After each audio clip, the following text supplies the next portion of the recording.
It's a BumbleKast Mini, sponsored by Ben R. Do you think there's a mentality among fans and creators alike that canonicity equals importance? People seem to think that if something is canon, it is thereby worth more or more important than material that is not. What I realize is that some things work better when they're not connected to something else. What do you think? You're not wrong.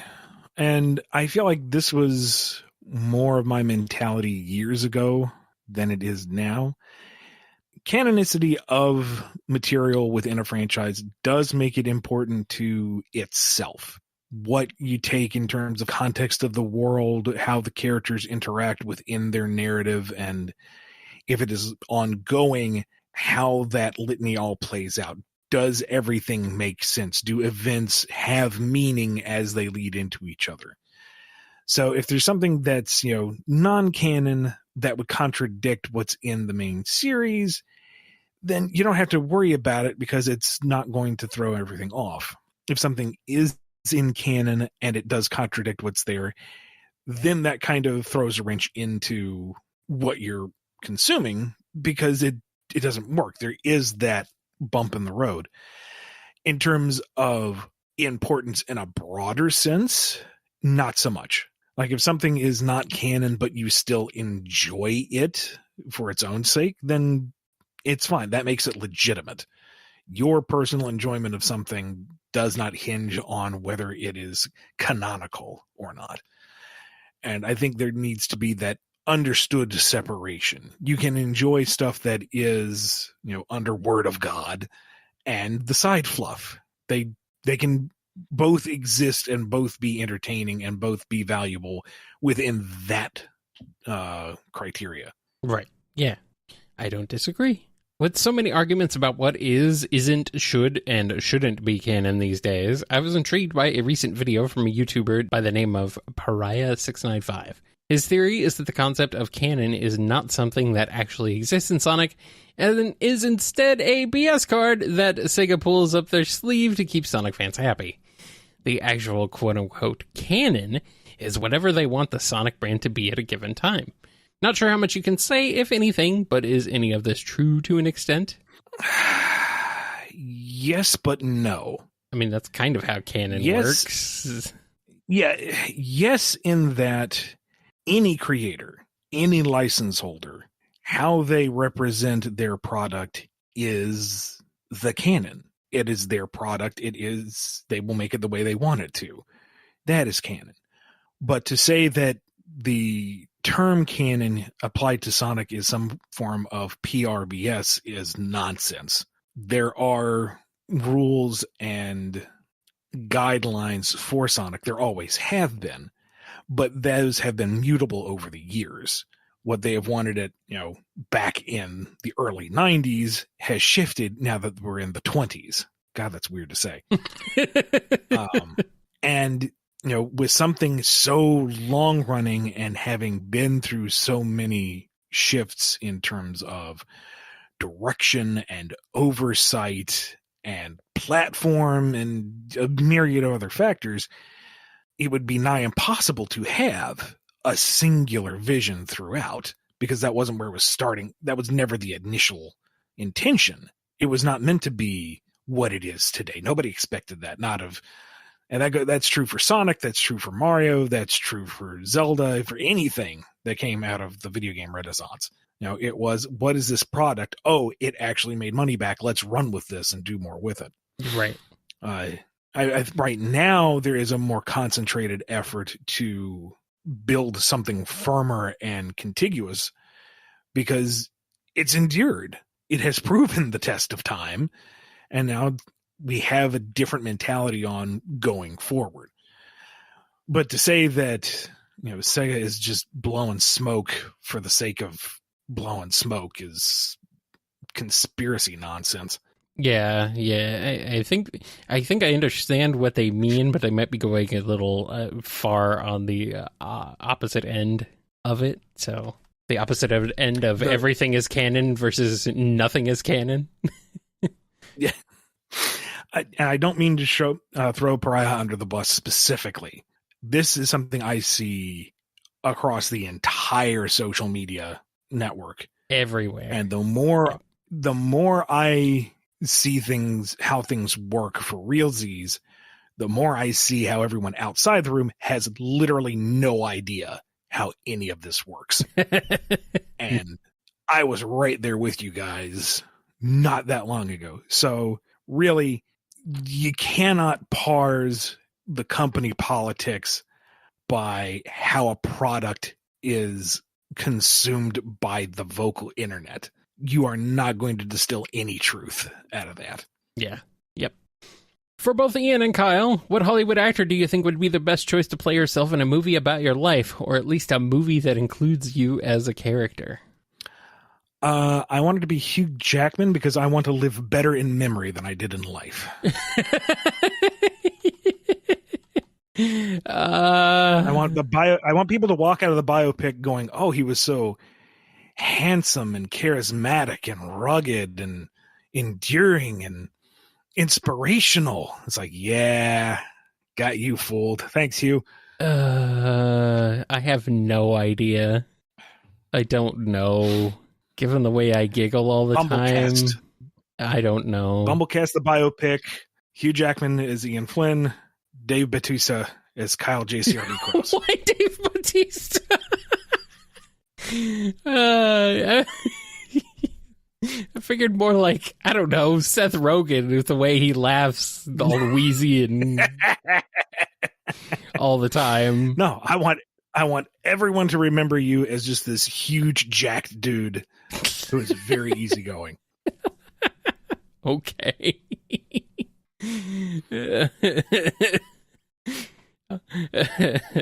Sure. Also, you totally killed that dude with your thumbs one time, so. That happened. That happened once.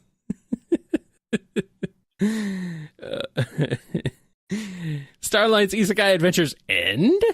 Starline finds himself right back where he started, sort of. He's back in his own dimension, but as a ghost, hovering over a pile of rubble in the abandoned Imperial City where his physical remains surely lie. There is a catch. He cannot be seen or heard, but can touch and lift things. How does Starline work around this totally temporary setback? And how would he alternatively do so if he could be seen and heard but couldn't interact with anything physically? And lastly, how is he supposed to die again if he's a ghost? Is this where Starline's isekai journey ends? Well, if all he can do is interact with the universe, first he's going to see if his body is salvageable, and oh, no, it's not. I'm going to put that rock right back. Going over here. And after pouting for a while, he just decides to troll people. Make things float. If he's a ghost, physics don't apply to him. He can keep up with Sonic, and oops, Sonic tripped over nothing. Tee. Who is it who keeps reprogramming all of Eggman's code to be better? Like, the security cameras show nothing. They show something is activating the keyboard, but what? What? Ghost Nappa. Yes, it's Ghost Nappa. And if he can be seen and heard, but he can't touch anything, he's still going to haunt people to the best of his ability. He's just going to, like, instead of actively tripping Sonic, he's going to just, like, jump scare him in the middle of a loop-de-loop and hope he breaks his neck. He's just going to constantly... He's just going to wake people up and just like constantly clang stuff together to wake them up in the middle of the night. Hovering around Eggman, offering helpful advice, and Eggman can't do anything to get rid of him. And either way, he's quite full of himself. He's invincible now. It's the worst you can do to him. Mm-hmm. Until Eggman decides to unleash the next Eldritch Horror, and King Boom Boo comes out in full force. And here's the thing. If you don't serve King Boom Boo, he will eat your spirit. And the Isekai adventures continue. Oh, yes. They never end. They truly will never end. It doesn't matter what form Starline takes. It doesn't matter what form his ultimate end takes. It will continue. With that in mind, how do you think each Sonic character would react to the first few minutes of seeing their lifeless body below them after getting hit in the head or something? Wow, dark. Sonic would be unsettled. Maybe look around and see if there's a way to come back. But if not, well, physics don't apply to him anymore, so he can run even faster. They'll make the best of it. That music constantly looping though, that dun, dun, dun, dun, dun, dun, dun, dun, dun, dun, dun. Constantly. Oh. Tails, Amy, Cream, Vector, most of the cast would be torn out of the frame. They would actually be extremely upset and not sure what to do with themselves. Yes. Eggman would be looking at him going, oh, this is a bit of a setback. How do I fix this? And then comes back as the literal ghost in the machine. Yeah. Shadow's like, good. Finally. Oh, man. Did they die all at once? What kind of question is that? Maybe they did. Worst party ever. Apparently. Here's another question. Surge is out looking for that edge she needs to defeat Sonic, but instead of finding the Dynamo Cage, she discovers the conveniently timed power-up trading post. Inside, they have aisles and aisles of every power and special ability you can imagine, and the first power-up is free. But if you want another one, you either have to pay more or trade one you have for another. So Surge can only have one new ability at a time. What kind of special powers do you think Surge will try out, and how many times does she return to the shop, and how will Sonic still manage to whip her butt no matter what she picks? I mean, first thing she's going to do is grab any of the invincibility power-ups. The invincibility shield, the power star out of Mario, anything that would give her unlimited power and invulnerability. It's just she doesn't read the fine print, and those only last a few seconds. Yes. So either A, she tries it out, and it's gone before she can even try to find Sonic, or B, she finds Sonic, activates it, and all he has to do is outpace her for a few seconds. And since they are extremely finite, she has nothing to trade back in, so she's going to have to pony up the cash for anything else. And from there, she's just going to go through every arsenal of every FPS you can think of. Anything, everything. Tonics out of BioShock. BFG out of Doom. The entirety of Quake's arsenal. She's just going to keep burning through stuff, and Sonic will either dodge or break it, because that's what he do. It's just how it goes. But what if she has the crowbar? Well, eventually the simplest solution is the most effective.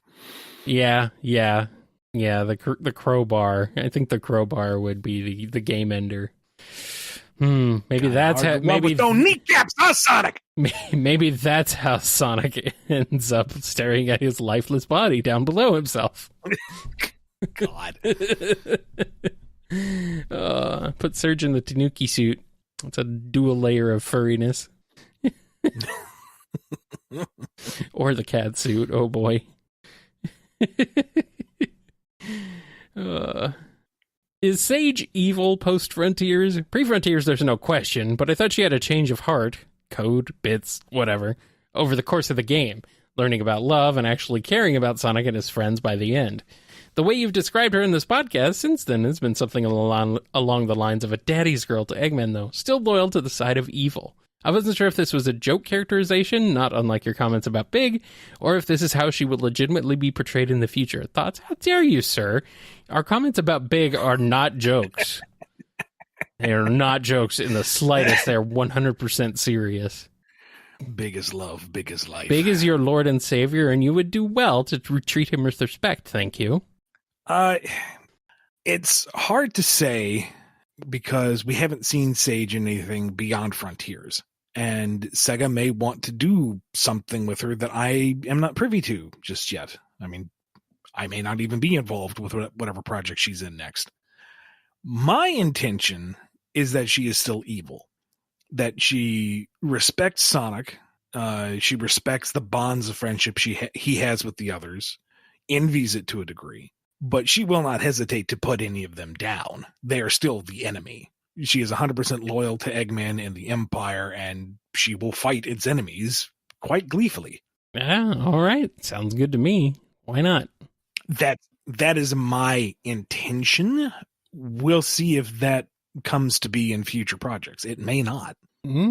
Let Sage be evil as a treat. You're giving the IDW cast a tour of your office. Who's interested, who's bored, and who's the first person to break something? Oh, who am I kidding? We all know the third one is Tangle. I don't know if we could fit the entire IDW cast in here because I don't have an office. I have my apartment, which is basically a large hallway with sections. Like, here is the dining room / living room / den / entertainment area / office. It's a very finite space. You can see it from the front door, really. It's not bigger on the inside, unlike the TARDIS. No, I mean, it's an economical use of the space. Yes. We've done a lot with what we have, but it is not a vast or luxurious place. No. Office. I have a laptop on the coffee table. That's it. You don't even have a TV tray? Although that being said, it is nice when it's a lovely weather out. I can just take everything out onto the balcony and work out there. That beats any office. Yeah, you did that when I was there. That was fun. Got a nice view of the lake from there. Yeah, it's not a bad setup. Not too bad. Who needs to go in the office? When the office is wherever you are. Which Sonic character do you think is the go-to fourth wall breaker? Someone like Deadpool for Marvel or Discord for the MLP franchise. In other words, they possess traits like being self-aware, referencing real-world creators, talking to the audience, etc. Who would be the first character to do these things, even in a non-boom setting? Which one makes us the most doomed, and which one will we have in the slammer within half an hour? It's Bean. Yeah. Yeah, it's Bean. Now, granted, especially in classic, obviously, but yeah. I've walked back from that with the IDW stuff because it was fun in the Archie stuff since the Archie universe was its own thing. I felt like it was a little more free to do what we wanted, but now Bean in IDW is, for all intents and purposes, classic Bean. It is the representation of the character in official media. So I don't want to go as far with that. He's still the joke character. He still has his non sequiturs, but not nearly as much as he did back in the Archie days. Yeah. I mean, of course, we've got Styx getting referenced. She hasn't shown up again yet, but who knows? No, but that's not a fourth wall break. That's trying to... No. I'm not saying that's a fourth wall break. I'm saying that she would break the fourth wall, maybe. A little bit. Maybe. A little bit, at least. You might at least lean on it a little bit. Not so hard. Not nearly as hard as Boom did, but... No. If anything, she would maybe have a little more kind of meta-contextual commentary along the lines of Starline, but I don't see her as, breaking the fourth wall. Darn. No sticks amuck then, huh? All the villains have decided to return to the comic because our world is just too boring. But since Ian is still tied to a chair, when did this happen? I don't know, and I don't like it. One of them gets the idea to rewrite the comic to fit their desires, and a huge fight breaks out. How would each villain rewrite their reality, and who wins the fight and gets to live in their ideal world, at least until Evan Stanley notices, or someone unties Ian, that too. I mean, all of them would write the story and to suit themselves.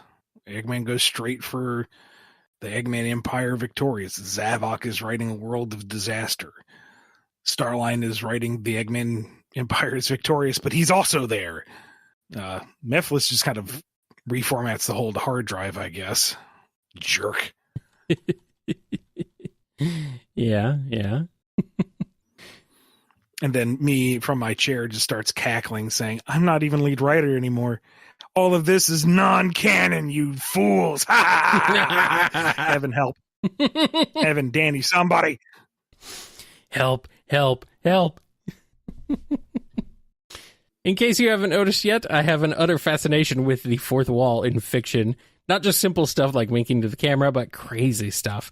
Hopping between fiction and reality, awareness of fictitiousness, interacting with people behind the scenes, visual penetration, and of course, lots of existentialism. But they make room for so many fun stories. One of my favorite movies that sort of falls into this genre is Who Framed Roger Rabbit? How would you write a story with a Roger Rabbit-like premise, only it involves Sonic characters instead of toons, acting for all of their video games, shows, and comics, I guess? Not sure how that would work. Just treat it as effectively what Roger Rabbit does, and that, the Toons are actors, and that they, use their liberal interpretation of physics to create entertainment. It would almost be kind of akin to how Super Mario Brothers 3 is a stage show. Yeah. I kind of feel like Mario flirts with this a lot more. Yes. Because the world-ending threats from Bowser are treated with the same gravitas as Mario Kart. So it's like the implication always seems to be that these are stories that they're presenting. I don't know. There's a deeper dive to be made on the Mario lore that I am not prepared for. But for Sonic and the gang, just have them do the shows. These are their acts. These are the stories that they're portraying to another audience somewhere that they may not even be fully aware of. And that the characters themselves are kind of larger than life interpretations of who they really are. Yeah. Like Sonic is always going to be kind of cool and casual, but he's not necessarily as snarky or overconfident. Eggman's a bit of a prima donna, but he gets into the act. He's a method actor. This is a little more like I guess the Twitter takeover versions of the characters where they're not. Yeah. Yeah, that got brought up before on the show. Another person asked about that and mentioned that, and I'm like, yeah, you know what? That fits. That tracks. Dr. Starline's death scene is his best performance. What else am I supposed to do with all this acting talent? Serge is a lovely, wonderful person in real life. He apologizes to everyone before they get a really gritty scene. She's so sweet. She's like very wholesome, very nice.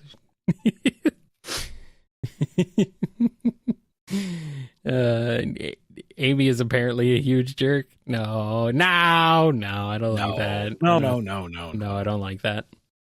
No, she always brings donuts to every rehearsal. I mean, Amy's she pretty much refuses to be paid back for it. Amy is a method actor in that she's like exactly the same in real life as she is in stuff. The only constant is that Big is a god. Like they actually managed to get a true deity onto set. All right, one last question. Though Sonic fans tend to disagree on a variety of things, I think we can all agree on the most fundamental aspect of any Sonic game: gambling. We don't even have to worry about the moral repercussions of underage gambling because ages don't exist in Sonic anymore. So here's the question. How would each Sonic character, game and IDW, fare on a night at the casino? Who's striking rich and who's living on the streets? And most importantly, can the Chaotix finally pay off their debt with a few rounds of poker? Or is Vector just too dazed with the fact that currency isn't a figment of his imagination after all? I mean, Tails would make bank because he knows how to count cards, but he gets caught early on. Oh. I mean, he has the system. He just doesn't know how to implement it without being smug about it. Amy knows her limit and plays within it. Knuckles sits down at one slot machine and doesn't move the entire night. Mm-hmm. Sonic loses all his money just because he never sits at one game long enough to make it back. Like he does like one round of poker, one round of blackjack, one round of slots, one round of racing bets, one of everything. He's zipping around, sampling everything and having a great time. It's just he runs out of his wallet and he's like, oh well, I'm done. It's been 30 minutes. I know, I took my time. Yeah. Mm-hmm. As for the Chaotix, they're doomed. Vector has no poker face. Espio turns invisible whenever he thinks he's showing off his poker face. And Charmy ends every hand saying, "Go fish!" Go fish, indeed. Indeed. Meanwhile, Vanilla's just over here absolutely wrecking the place. And they can't runs the joint. And they can't figure out the casino staff can't figure out why. They're watching in the back room like, how is she doing this? It's because you don't mess with Boss Rabbit. That's why. Exactly. Oh, man. Tangle's in trouble.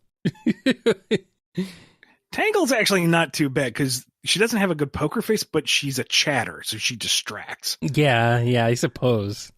Like you're either trying to tune her out or you're focusing on whatever she's talking about, and either way, you've lost your focus.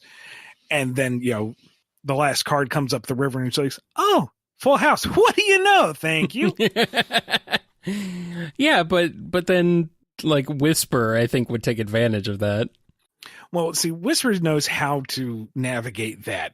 And she has the poker face. Yes. The ultimate poker face. Doesn't even need the mask. No. So she's doing well, too. And it would ultimately come down to the two of them, and Tangle will eventually win because she just keeps going in on every hand. Yeah. Like, she knows Whisper is too tactical about it, so she's just going to go scorched earth and win by default. That's when Whisper stops and goes, wait, you did that on purpose. That was an actual tactical thing. And Tangle's like, yeah, I'm a fighter. Just because I'm a goofball doesn't mean I don't think things through sometimes. Yeah. By the way, lunch on me. It's a good thing they live together, so all the money they share anyway. And Omega just goes in there and blows the place up.